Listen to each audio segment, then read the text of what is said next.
Growing up with a single parent not only meant was money tough sometimes, but it was also something that we never really talked about.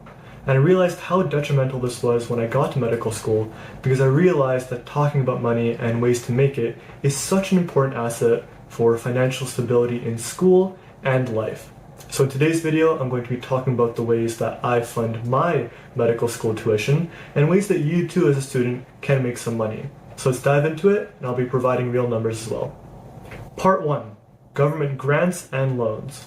For any student, your first line of funding should really be looking into financial aid from your own municipal or provincial or even national level government. Now, why this is an attractive option is because ultimately you can get these loans at a reduced interest rate compared to if you were to get a private loan from a bank, for example. In addition, some of these loans can actually be interest-free, which means you don't have debt constantly accumulating as you go through your academic years. In addition, you may also qualify for something called a grant, which is essentially the government giving you free money to take. For my own grant funding, I was able to get 8340, and I was also able to get government loans that were interest-free, totaling to 8526, which totals to this amount on the screen here. Part 2. School-specific funding. One thing that I always encourage every student who needs help with financial aid is to reach out to your own school's specific financial aid division, because more likely than not, they're going to have a list of grants and scholarships that you may be eligible for.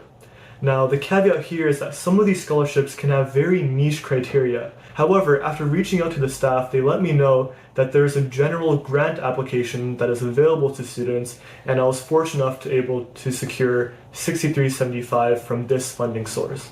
So overall, I really encourage you to reach out to your financial aid division.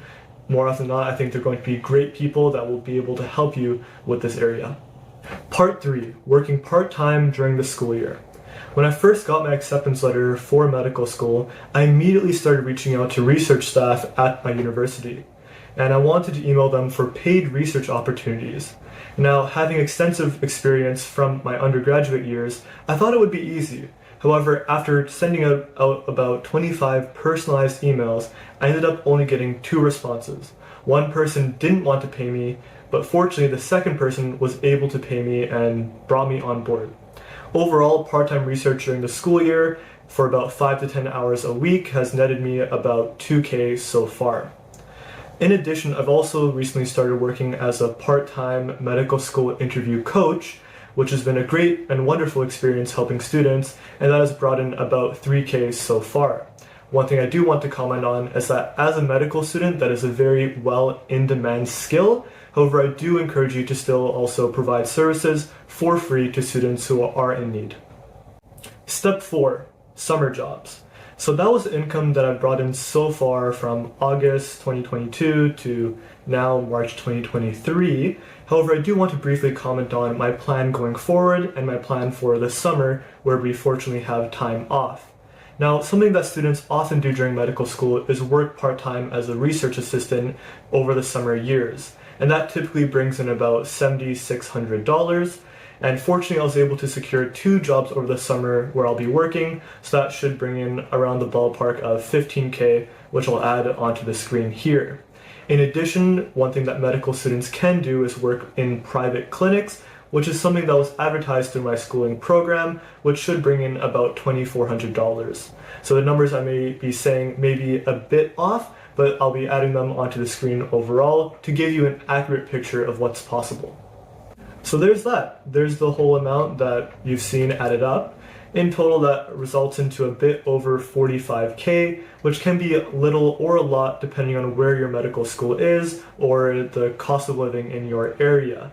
Now, one thing I do want to comment on, as I've been learning more about financial literacy in medicine by talking to residents and doctors, it is a very incredibly important skill to learn about money and ways to make it. Now, one thing I do want to comment on is the privilege I have to be able to work part-time. I know some of my classmates actually have families and children to take care of, and they aren't able to work part-time as a full-time medical student because, frankly, they have another full-time job of being a parent or being a caretaker.